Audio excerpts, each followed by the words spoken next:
Alors, je suis le professeur Eliane Cuissy. Je suis pédiatre, réanimateur néonatologue et je travaille à l'hôpital Mère-Enfant, Fondation Jeanne Ebory de Libreville. Et je suis le chef de service de médecine néonatale de cet hôpital. Je suis également à l'université où je suis responsable du département de stage à la faculté de maïeutique et des sciences infirmières de Libreville. Alors cette formation, c'est la première et c'était très intéressant. Ce qui m'a marqué, c'est l'engagement qu'avaient les participants, les sages-femmes de 6 pays africains. Et nous avons longuement parlé de l'allaitement maternel sur toutes ses formes. Donc c'était très bien, c'était interactif. Et je me souviens d'une participante qui a dit « Je pensais que je savais faire allaiter les femmes, mais j'ai appris plein de choses et j'ai comblé mes lacunes. » Donc c'était important.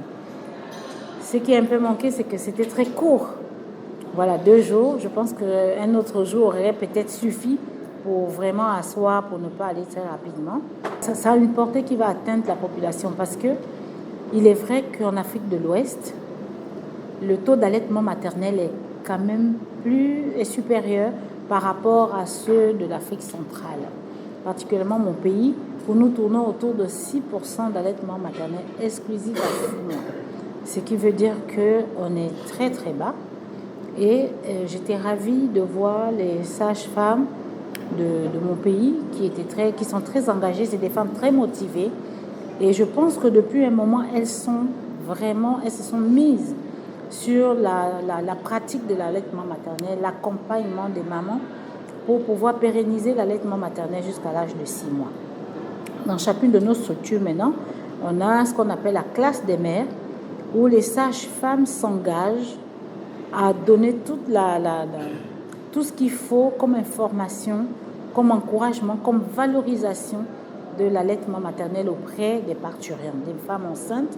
Et je pense qu'elles commencent au second trimestre de la grossesse et elles sont également de plus en plus dans l'accompagnement après l'accouchement.